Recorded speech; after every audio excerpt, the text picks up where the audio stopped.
Hello, everyone. You're welcome to another special edition of the Impact Forum. My name is Emmanuel Adepola, and I have a wonderful lady with me. Her name is Kristina Tesser-Derksen, who is the MP of Milton East and Halton Hills South. I hope I got that right. You did. Yeah. Good stuff. I would like to take you back. It wasn't that long, actually 2 years ago, not far from here. It was Canada Day, and I saw you and your husband, barbecue, hosted, and I asked you because I had seen you in different fora, and I thought you had a lot more in there. And I asked you if you were interested in being a mayor, and then all of a sudden, I remember you softened your tone, and then you said some things, and 2 years after, you're doing very well. Thank you. Congratulations to you. Thank you very much. So how do you feel over the years, over these 2 years? Yeah, I do remember that barbecue on Canada Day, and it was being hosted by my good friend and colleague, the Secretary of State for Sport, Yes. Member of Parliament Adam Van Yes. Couverton. Yes. And yeah, we chatted a little bit. And when you're in politics, people will ask very often, "Oh, what's your next step? What are your plans for the future? Or do you have other ambitions?" Yes. And I think what life has taught me is that you never know what opportunity might present itself. But at the same time, you have to be very humble in understanding where you fit in and where you bring value to people, right? So it's not necessarily about where one wants to be or go. Okay. It's in what capacity can you best serve the community? So I don't remember my exact answer, but it was probably something to the effect of, well, if there's a need and people say, no, we would like to see your name on a ballot for another position, and it looks like it's the type of environment where I might bring some skills and value to help the town, then sure, maybe that'd be something I would consider. So that was, 2 years ago. Now a lot's happened in the meantime. And then in 2025, there were two experiences. One ended up in victory. One ended up in a loss. What did you learn from the loss? Let's start with the loss. What I learned from the loss is that you should be realistic about what you can achieve. Set realistic goals, because those are easier to achieve. You can still be ambitious, but you want to be realistic, right? You don't want to waste people's time if you have volunteers and stuff coming out. So I think I was pretty realistic about the provincial election. I saw where the numbers were, but what I learned is that even through a loss, you can gain a lot of valuable skills and lessons. Beautiful. And one of the reasons I decided to go ahead and run in the provincial election, even though I knew it was going to be tough, likely a loss, was that I knew I would learn how to run a large election. I would engage with people in a different way that I hadn't done before, which would teach me a lot of skills. And I knew I would meet a lot of really wonderful people along the way. So came out of it with a lot of skills and was proud of the team and the work we did. And we ran a great election. Just wasn't the time for us during that particular election. Before we come to the successful, which is the MP, what from your experience is most different between running as a councillor, where you run under your name, is apolitical as I understand it, and running under what's the... Yeah, well, you're quite right. Like the party stuff is quite different, right? So as a municipal councillor, I went out and I started knocking doors, and I only had myself to answer for, right? It's here's my platform, here's where I think I could make a difference. Here's the concerns I'm hearing mostly from the community, and you didn't have to defer or defend or otherwise engage a broader platform that a party might. Now, so at the provincial and federal level, that's quite different. You have a party that you run with.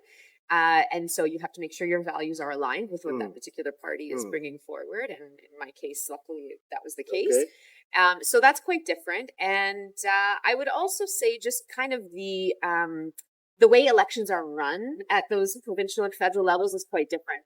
Again, when I started knocking as a municipal councillor, I really didn't have a plan. I just thought I'm going to go out and knock all the doors and talk to as many people as I can. I wasn't really keeping a lot of data.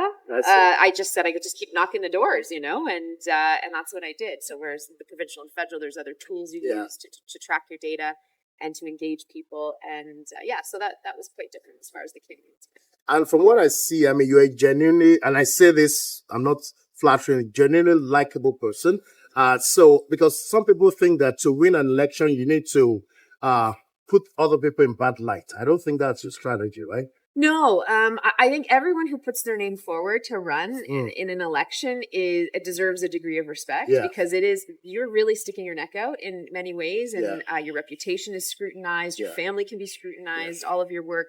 So I have respect for people that want to engage in politics at any level and in any way.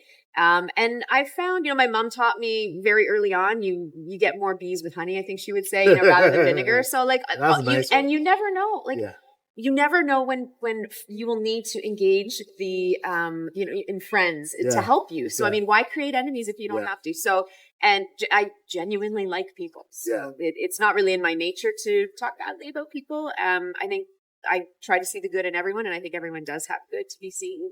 And we all have the same goals. We want prosperity and peace and harmony in our communities. And sometimes we have different ideas about how we get to those goals, but that doesn't mean that we should constantly be at each other's throats.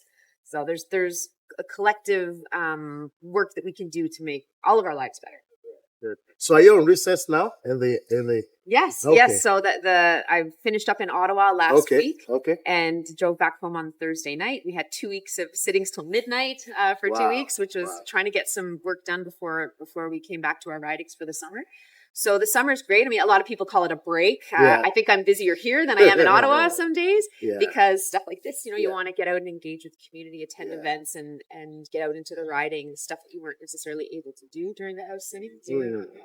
So are you watching any of the World Cup games? I have been watching a little bit. Are you watching live? Are you going to? Oh, I haven't. No, I'm not going to any live games. No. But I've been following along on TV. And we seem to be doing well. Canada is doing well. I think we're doing great. And it's funny you mentioned that because I founded a Canada-Switzerland Parliamentary Friendship Group in Ottawa. Oh, okay. And we have a big game with Switzerland, Canada and Switzerland, and we're using to be matched for points. Amazing. So it'll be interesting to see how that goes. I've already texted one of my Swiss friends to say, hey, I wish your team luck. And, that's today, right? It's today. Wow. Yes, yeah, it is. Well, wish Canada luck. Yeah, me too. Yeah. Yeah, good stuff. Well, I mean, thank you because you really are one of those positive examples of public officials that I see, and I hope that you continue to do the good work that it's not Washington. Ottawa doesn't change you. But we're happy. But one of my roles is I lead ANA Global, which is a business, which is a social enterprise that promotes entrepreneurship for peoples of African and Caribbean descent. And I imagine that there are many of other interest groups. What would you advise as the way to support what the federal government is doing so there's alignment? Yeah, it's a great question because I tell people all the time there's limits to what the government can do for you, right? And a lot of the times the work that's done in communities or for small businesses is taken up by people doing exactly what you're doing. So there's definitely alignment and affinity between, again, the common goals that we're trying to achieve. I would say the best successes I've seen are folks that are doing exactly what you're doing, reaching out to your elected representatives, having discussions about common alignments and common goals, and finding the gaps where one hand might not be talking to the other as far as government and enterprise, and find out where are we missing some opportunities.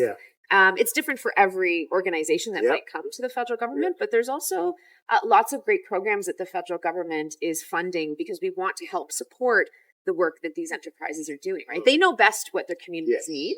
So rather than the government tell them what they should be doing, it's give us an idea of what you're trying to achieve. There might be some funding available for that, particularly right now with the economic climate we find ourselves in. So we've created a strategic response fund for different industries that are facing those sectoral tariffs. So the big industries like automotive, steel, lumber, and aluminum as well.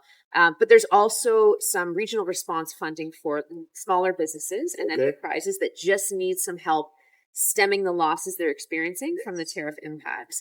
And then there's always, if you go to your regional business and economic development agencies in the town of Milton or in Halton Hills, your chambers of commerce, they can usually connect businesses and enterprises with different funding that might be available for projects they're trying to do. Canada Summer Jobs is great because it helps small businesses get students, and that is like a double win because then students get experience and they're able to beef up their resumes a little bit, and the business gets a break on some help and assistance from the students. So that's been a really successful program. And through the summer, I will be visiting a number of...